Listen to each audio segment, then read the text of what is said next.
Mr. Maalaya is out of the country. Liquor Baron Vijay Maalaya, who finds himself in a raging 9,000 crore loan default scam. Welcome on Figuring Out, sir. Why are you doing this after 9 years? In India, public opinion is very quickly formed and influenced by the media. Chor, paisa loot ke bhag gaya. Kya paisa? Kya loot? Hi, I'm Vijay Maalaya. So it's not just huge, it is humongous. Nothing else comes close. Kingfisher is a class apart. Vijay Maalaya case. You were the biggest airline in the country. Welcome aboard Kingfisher Airlines. India's biggest airline. Going to be there amongst the best airlines in the world. What went wrong? So I went to Shri Pranab Mukherjee, then Finance Minister of India. I have to downsize this airline. I was told not to downsize Kingfisher at that time. You continue, banks will support you. That is how it all started. Kingfisher Airlines has been forced to suspend all of its flights. Kingfisher Airlines has been struggling. At the time when you asked loan, the company was not doing that great. Please never forget, I gave my personal guarantee. So all this narrative of chor kabhi apna personal guarantee deta hai kya? People give you this kind of loan against collateral. They took shares of Kingfisher Airlines at the double price. There's again a statement that your international employees were getting paid, Indian employees were not. The company in India had no money. There was UB's money of 260 crores with the bank under the control of the government of Karnataka. Court said no. Multiple international courts, Switzerland authorities, one of the courts from UK, they have also found you guilty for misrepresentation of funds. Do you ever feel sorry that you couldn't do anything? I apologize publicly to everyone for the failure of Kingfisher Airlines.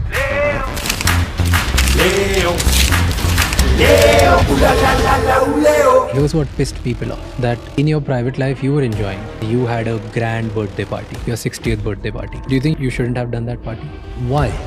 Somebody mentioned that you took out 35 million euros and invested in buying properties in France. Rubbish.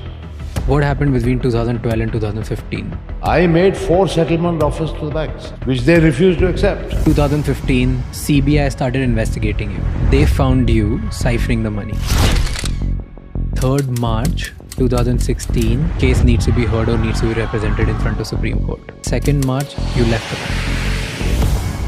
On 15th April, your suspension came for your passport, and 24th April was the revocation. Why didn't you reply? I'd like to show you something. Here is... What is the biggest challenge of doing business in India? government. It's in the Indian DNA. But how did you manage that before?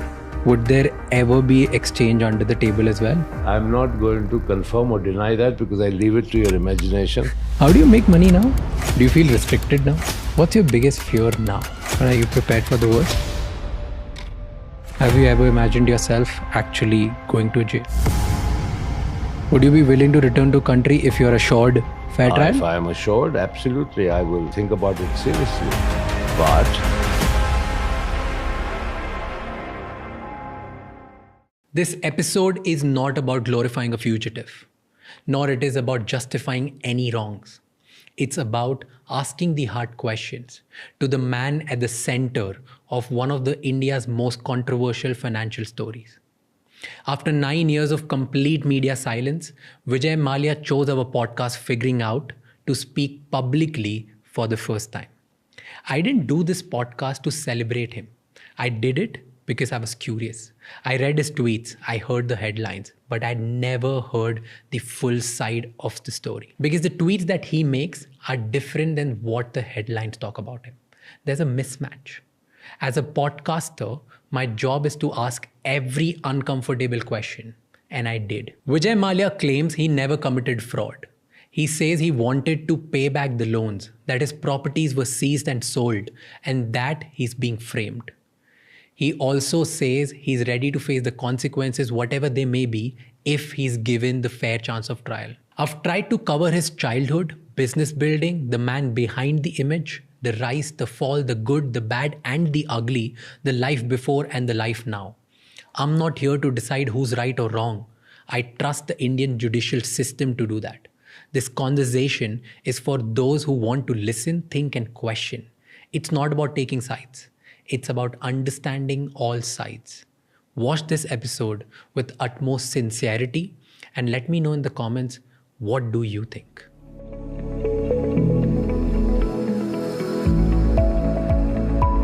Welcome on Figuring Out, sir. Thank you for doing this. And my objective of this whole podcast is going to be that I want to know your side of story. There are so many things that we have heard. There are so many things which are probably right or wrong. I don't know what's going on. And I think apart from me, there are millions of Indians who want to know the same thing. You're highly talked about. I also feel that there are so many things which people have just heard and started building their own narrative about you. So I wanted to, out of in inquisitiveness, curiosity, and B, out of a responsibility, I wanted to take this forward.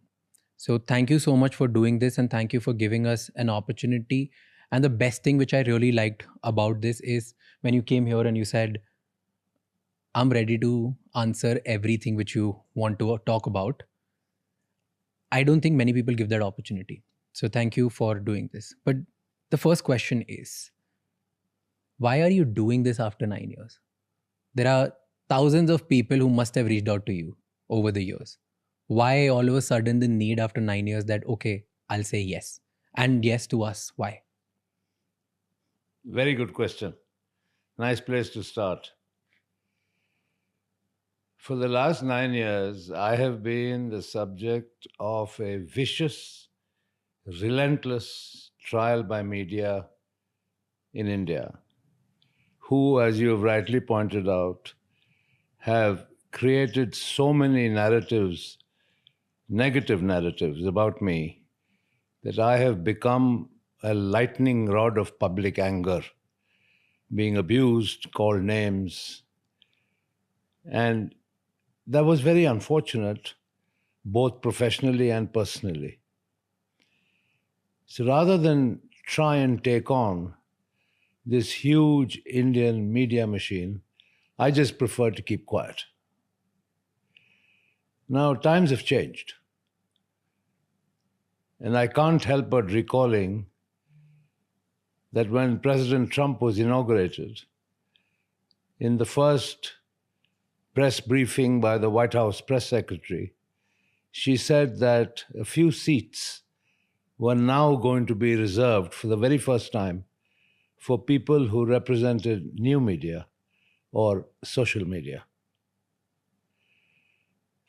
I didn't even know that a podcast existed, let alone understanding what a podcast really meant, until you told me and explained it to me in a manner that I got quite excited about, because here is my opportunity to not only answer your questions, but to say things that I truly feel would never, ever have been truthfully reported by the legacy media, particularly in India.